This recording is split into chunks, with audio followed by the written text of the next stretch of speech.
Hello friends and welcome to another video. So in this video I thought it would be a good time to talk about DIY and some of the approaches that you can take, advantages, disadvantages, recapping what I've experienced in the last year since I've been intensively building several things like amps and speakers, and soon also I'll modify CD player, and what else is there? Probably a phono stage is also on the cards at some point. So I want to sort of highlight a couple of these positives and negatives in DIY and discuss them. And also a big secret in some ways, and that is the approach, which is completely overlooked, I think, in many Hi-Fi forums, and the results that you can expect with your approach, because they're highly aligned, and I don't think too many people actually talk about what I'm talking about here. So I'll get into that soon. Now, the other thing I'm doing in this video, I'm trying with my next videos, and I've already started a bit. So when I'm publishing new designs or new amps and I share those with you in the videos, what I will do on Buy Me a Coffee, you can actually download the schematics and for a small fee, or you get the design document, so it has all the components, it has the philosophy with it, it has some of the comments that if you're looking for components, what you need to pay attention to. And it will all be in a download for not that much money, and in that way you can support the channel. You get all that background information that I can't really cram into a video. So if you want to build it, what I'm building, you've got much more grounding, you've got much more detail, and you're also supporting this channel so that I can purchase a bit more components, compare them, and report back to you about them. So in any case, if you're interested, you just follow the link to Buy Me a Coffee, and you'll see things that you can purchase there. So any of my extra services you can download there. So I hope that will help people that are actually interested in my designs and want to build it. There's also memberships options so that you get discounts on all that stuff. But that is really what I'm doing now. But let's get into the good and bad of a DIY and some of the overlooked approaches. So first of all, we all know the normal hi-fi path, which is usually low efficiency speakers, usually spec driven. And so what you get when you buy that, you get spec driven gear with low efficiency, which has all kinds of consequences. So as a DIY, you have a couple of really great advantages. First of all, size. So when you're going speaker size especially, and you also have the high efficiency part. And those are two unique advantages that you have in going speaker, and that speaker first is really where you set your path, because if you go with a high efficiency speaker, then you can also go with a low power amplifier, and that opens up a lot of DIY options down the track. So I can really recommend going this path with the speaker. There's two major paths with speakers, I would say. So I would always, as a DIY, go high efficient, and just because of the advantages down the track, especially with your amp, go high efficient. It will also help you with dynamics and with detail and insight into the music. I found high efficiency speakers are just resolving beyond belief, and the dynamics are much higher than I find with low efficiency parts. The only exception a little bit electrostatic and magnetostatic type of speakers that even in low efficiency have a detail, but they don't never have the heft that you can get. So size and efficiency. And then as a subcategory, of course, you can go either full range or you go single drive. And now if you're an absolute beginner and you're not that comfortable with crossovers, go with the single driver. You won't lose efficiency also then in your crossover, so that makes that your amp choices are maybe a little bit easier. It will be very straightforward. You can focus on the building. And I've seen at Janos with the Real World Audio channel that a lot of you are building grandes and those type of speakers, or Voigt pipe, which is an excellent choice. And then you can build a tube, and then you can start building with a tube amp, and use some of the existing designs, or you could use my designs. But then you also have the full, I would call it the full range approach, which I've chosen.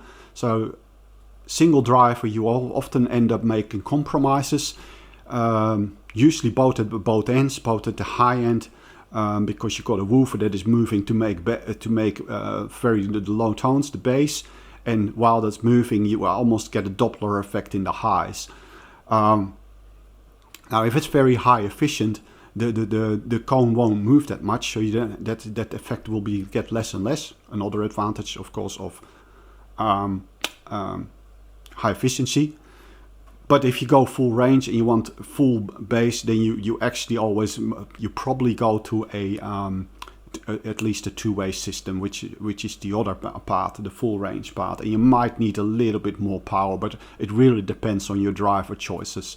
And especially finding a woofer that is highly efficient, that will be your major challenge. And and apparently, especially for those in Europe, because you don't have good access, although you can import it, but you don't have good access to Altec speakers. I imported them from the USA as well, so it's still a very viable path to go that way, I would say. So the big secret in hi-fi, in DIY hi-fi, that is completely overlooked, and it's when you hear it, you will think, yeah, duh, that's so simple, but I don't see it getting any attention, so I'll mention it here.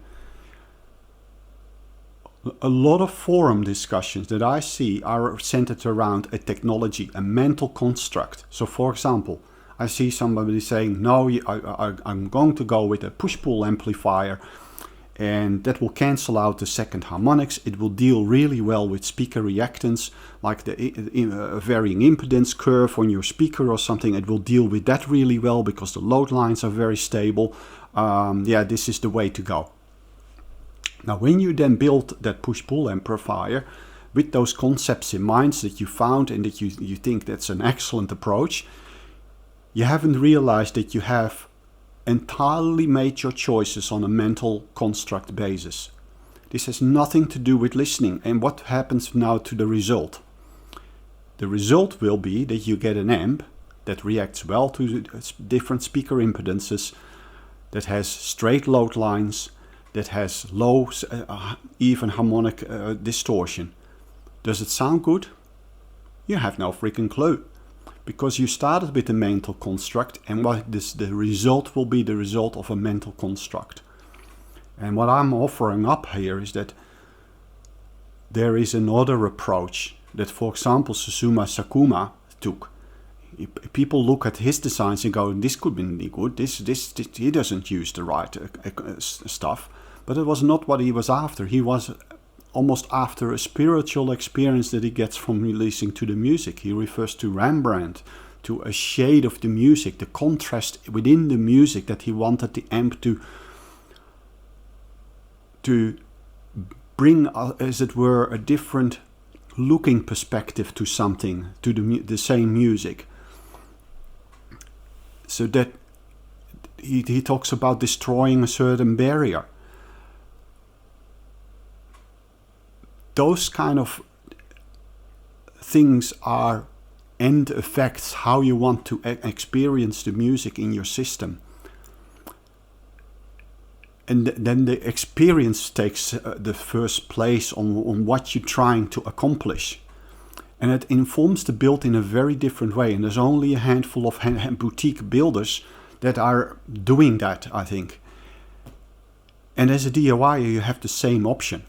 But you could get lost easily because 90% of the DIYs that I see work with mental constructs. I see a couple of musicians. One of them was just recently Andy J. Evans. I saw a post. He is a musician. He has been trying all kinds of tube types. And when I see him looking and judging things, I think, yep, you're looking for the same sound as I do. And I'm not a musician, but apparently I'm looking for the same type of sound. And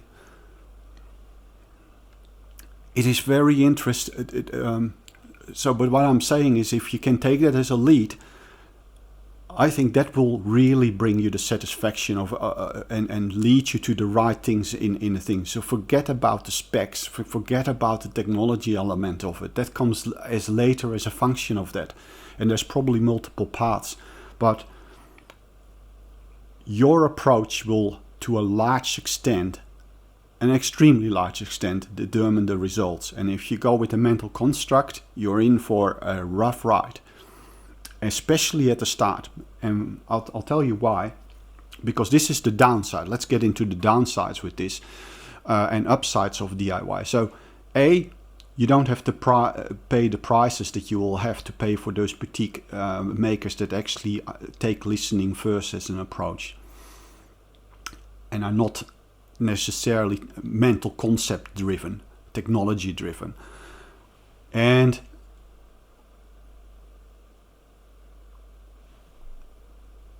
the downside is, as a starting DIYer, that yes, I mean the problem is the sound, that you have no solid ground to stand on, especially when you go from listening, because you don't have the experience which tubes will do it, which speaker drives will do it, etc., etc., and you don't know who to listen to.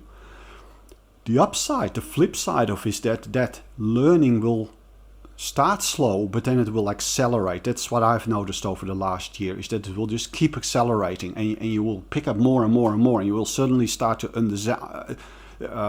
understand these famous designers, what they were on about, because you're getting to a little bit to their level, and you start sniffing it out, and you start sniffing it out in other people, and you find your way, and that will only accelerate, and it accelerates way beyond the speed of just buying components. You will not learn from that. You will learn a little, but you can't separate what's what. You don't know what it is doing. A lot of equipment that you buy in the store, for example, just sound like electrolytic capacitors. It just sounds like that. And if it sounds a little bit different, but you can't isolate what made the sound different, and you won't learn. With DIY, you will learn everything. The other upside, of course, is that with DIY, you can start out like this, but you can also, like I did with my headphone amps, just package it up. You buy a nice chassis, you put it in there, you can make it look nice, you can have the style that you want. Yes, it requires a little bit of skill, but nothing is really complicated, especially if you sort of work through your own skill set. If you go with slanted, it's always a bit harder to get all the angles right, and you need a bit more equipment maybe. And you can also just go for a box-like. But in appearance, that actually disappears a little bit more than having a box. It just feels a bit nicer somehow. So that is the upside of DIY. Another upside, of course, is just cost. It's the learning. And it's the whole system approach. So when you start, and this is getting back to the paths available to you and the high efficiency part. When you go with the speaker, and especially with the crossover, and then with your own amp, and maybe your own phono stage, and your own source, or maybe your own deck, the opportunity that comes for you is that you get to do the whole system approach, and you can optimize your system in the right point. You've got all the levers on how to make your system sound best for your ears or your family's ears. Before I forget, I have to mention one thing, because I've got a mono system, and that is because mono fills the whole room. And with me just moving around and never sitting down to listen to music, this is perfect for me. And nobody will sell you a mono system these days.